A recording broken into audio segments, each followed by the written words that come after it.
Hello, my name is Dave Fuller, Technical Services Lead with Basf Construction Systems.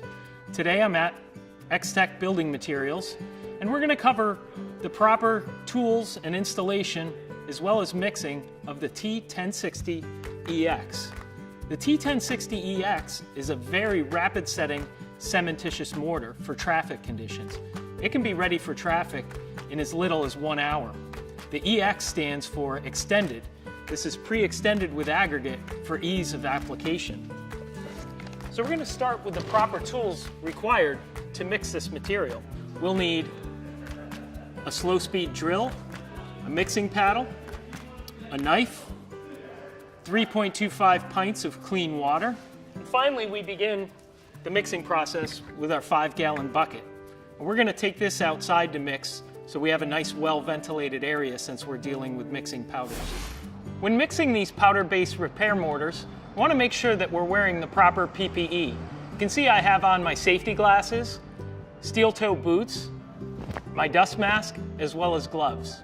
3.25 pints of water. We always start with the water first. We put that into our 5-gallon pail. We can always add more water as we go along, but if we put too much in, we can't take it out. So I'm going to put about 3/4 of that water into the mix.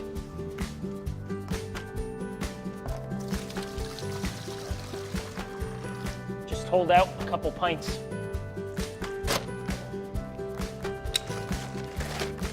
So Greg, if you don't mind coming over, and you want to put your mixing blade into the water.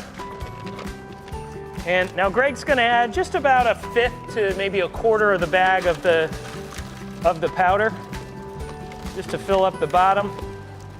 That should be good. Now without turning the drill on, I'm just going to mix this material up just to get it moving. So now that I have that initially mixed up, I'm going to ask Greg to come back in again and just slowly start to add the powder to the mix as I turn the drill on.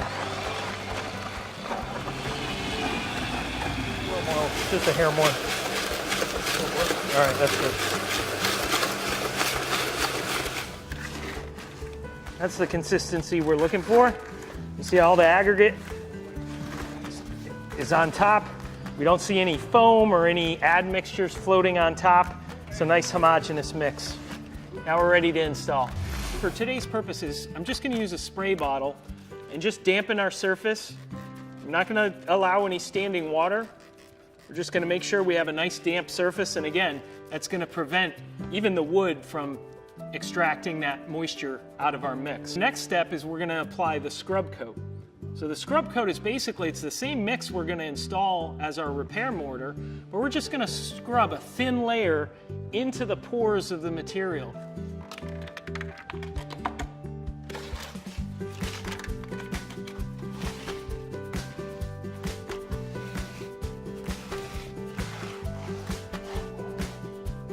So once we have our scrub coat completed, it's time to install our mortar. We want to do that immediately onto our scrub coat before it has a chance to dry. We're going to pour this material right on our wet scrub coat. You can see, especially with the aggregate, oh, some fluidity.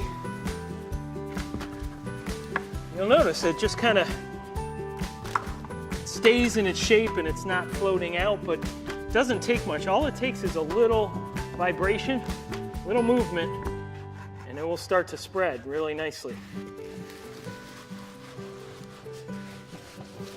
So now that our repair is filled, we want to finish it off.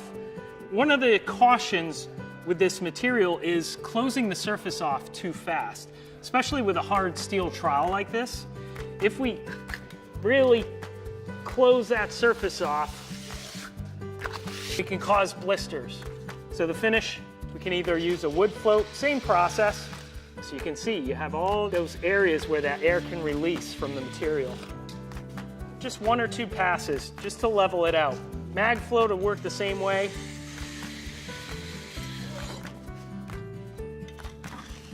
And this material, it's only been down a few minutes and it's already has the stiffness for a joint trowel. So we can put a nice broom finish on this material as well.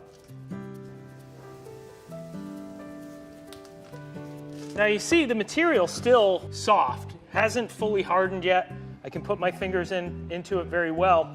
But unless there's energy associated with this, the thixotropic properties keep it stiff enough for it to almost go vertical without sagging. The Masteremaco T1060EX, very rapid turnaround, traffic ready within an hour, and pre-extended aggregate. If you want more information on this or any of our other materials, please contact BASF or your local retailer.